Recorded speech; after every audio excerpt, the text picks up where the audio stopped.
Bonjour à tous et à toutes, vous qui êtes là derrière votre écran, derrière votre PC ou votre smartphone, qui que vous soyez. Recevez en tout cas de salutations de ma part et de la part de Maïté, mon épouse, et recevez toute notre affection. Même si nous sommes séparés de corps, nous sommes ensemble de cœur et dans la prière, nous sommes avec vous.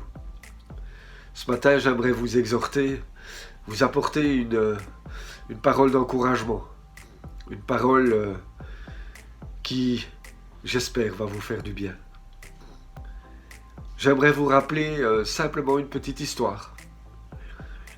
Une histoire importante, parce que qui a touché toute notre civilisation, toute notre société, qui est le départ de toute chose. C'est l'histoire d'Adam et Ève. Adam et Ève qui étaient dans ce jardin merveilleux, placés par Dieu.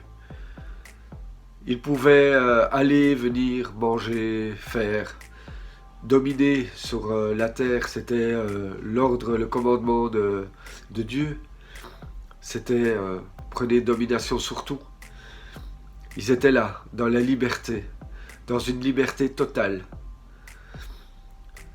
Et un jour, il y a eu le serpent, le diable, qui est venu insinuer, qui est venu mentir, qui est venu mettre le doute dans le cœur d'Ève, d'Adam, qui est venu demander si Dieu avait bien dit. Oui, bien sûr, Dieu avait dit « Tu ne mangeras pas de ce fruit de tel arbre ». Mais le serpent est venu mettre le doute. Dieu a-t-il réellement dit? Oui, il avait dit « Vous mourrez si vous mangez de ce fruit ». Et le serpent, le diable, est venu dire « A-t-il réellement dit ?» Et si je vous rappelle cette petite histoire, qui est le départ de tant de malheurs, de tant de souffrances, de la séparation, toute simple, entre Dieu et l'homme. Ce qui a fait que notre société est là, telle qu'elle est aujourd'hui, même si nous ne le comprenons pas. Mais pourtant, c'est bien réel. Le péché est entré dans la vie de l'homme, dans le cœur de l'homme. Il a été séparé de son Créateur, séparé de Dieu, son Père. La chute, c'est comme ça que nous l'appelons. Mais quelle chute! Quelle chute! Cette séparation, ce vide qu'il y avait en nous, qu'il y a en nous.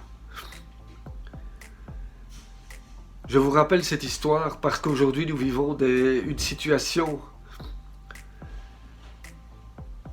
pour la plupart d'entre nous compliquée, où la solitude nous rattrape, où nos valeurs sont bouleversées. Parfois pour un bien, parce que, rappelez-vous, peu avant le confinement, n'étions-nous pas tous séparés de nos familles à chercher l'argent, chercher le travail, chercher tout ce qui avait une valeur mais qui n'avait en fait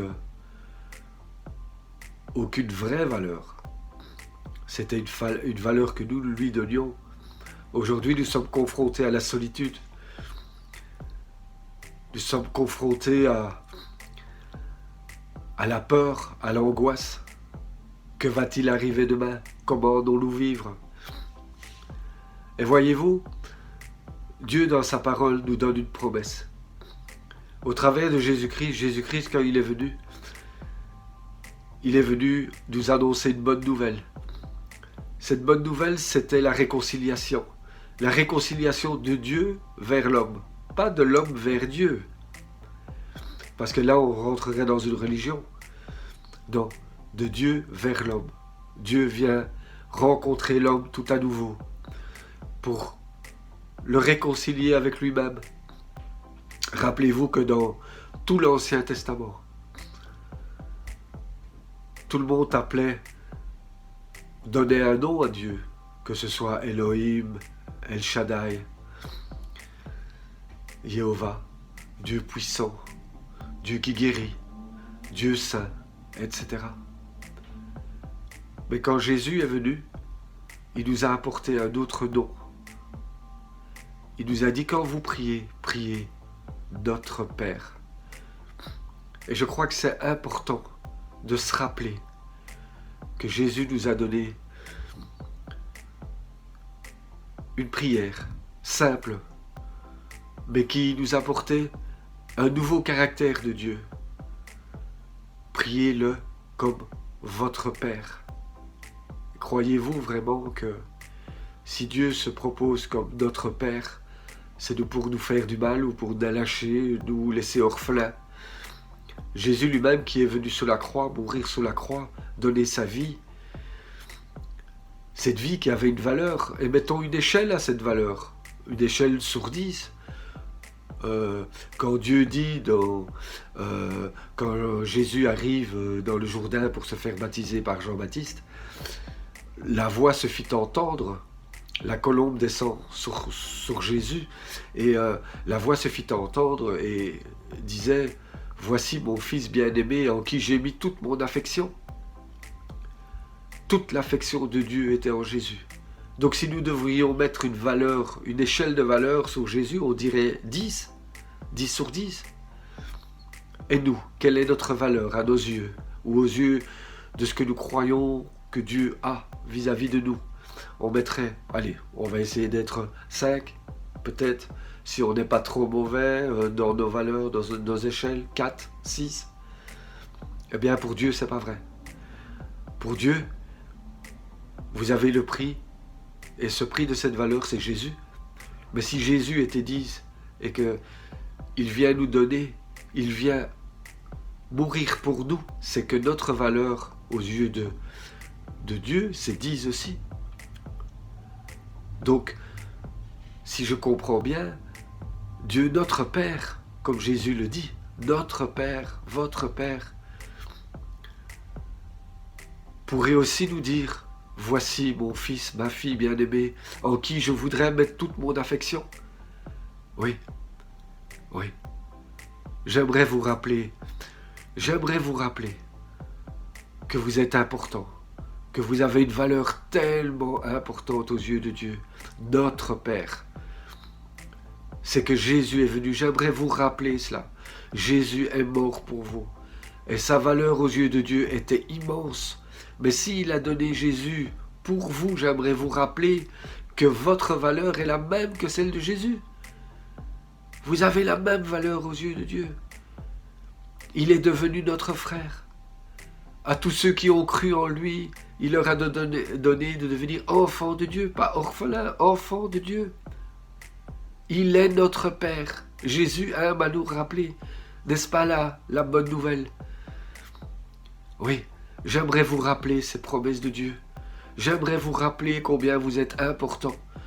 Alors aujourd'hui, vous êtes peut-être seul, vous êtes dans la solitude. Vous êtes peut-être touché par la maladie. Vous avez peut-être peur. Vous avez peut-être de grosses angoisses. Mais nous avons accès auprès de notre Père par Jésus-Christ. À n'importe quel moment, nous pouvons venir le prier, lui parler, tel qu'un enfant vient parler à son Père. J'aimerais vraiment vous exhorter, vous encourager, vous rappeler cela.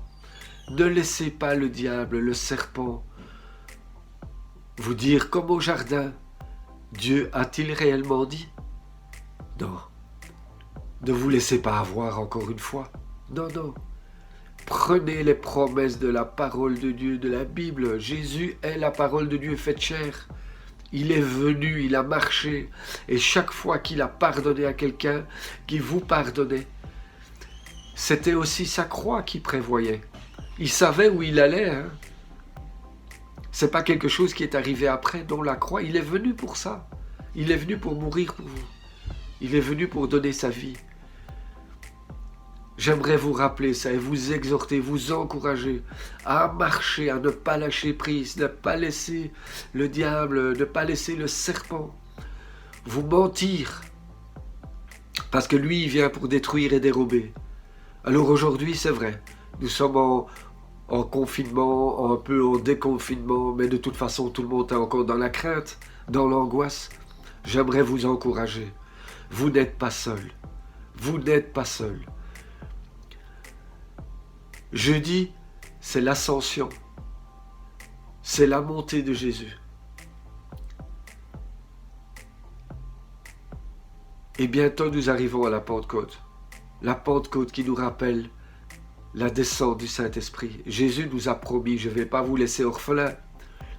Je vous envoie le Saint-Esprit. Et c'est lui qui vous rappellera toutes mes paroles. C'est lui qui mettra dans votre cœur les paroles de Jésus et la présence de Dieu. Oui, vous êtes le temple du Saint-Esprit. Avant, il y avait un temple extérieur. Aujourd'hui, ce n'est plus comme ça. Aujourd'hui, vous êtes le temple du Saint-Esprit. Le Saint-Esprit vit en vous. Jésus vit en vous. Le Père vit en vous. Vous n'êtes plus tout seul. Alors peut-être physiquement, vous êtes seul. Peut-être physiquement, vous êtes angoissé. Peut-être physiquement, aujourd'hui, vous êtes malade. Mais rappelez-vous la parole de Dieu. Rappelez-vous ces promesses. Ces promesses, Dieu est fidèle, ce n'est pas un homme pour mentir, ce qu'il dit, il le fait. Demandez, vous recevrez. Et comme Jésus rappelle, notre Père qui est aux cieux, que ton nom soit sanctifié, que ton règne vienne, que ta volonté soit faite sur la terre comme elle est au ciel. Je vous invite à vous rappeler cela. Vous n'êtes pas tout seul. Relevez-vous. Relevez-vous tous ensemble. Prenons courage. Prenons courage. Bientôt, on va se revoir tous. Bien sûr, on se manque. Bien sûr, il y a un manque parce qu'on ne se voit pas. On ne peut pas se prendre dans les bras. On ne peut pas se parler, se voir face à face. Mais on est là. On est ensemble. On est ensemble, unis en Jésus-Christ. Nous sommes membres les uns des autres. Nous pensons à vous, vous pensez à nous. Et on le sait. Et aujourd'hui, nous pouvons prier notre Père. Il est là. Il est fidèle.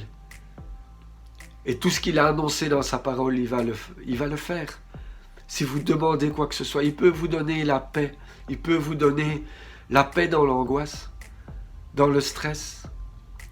Il peut vous remplir de sa présence, même dans la solitude. Aujourd'hui, oui, peut-être nous sommes dans un désert, peut-être nous passons par des difficultés, mais rapprochons-nous de notre Père.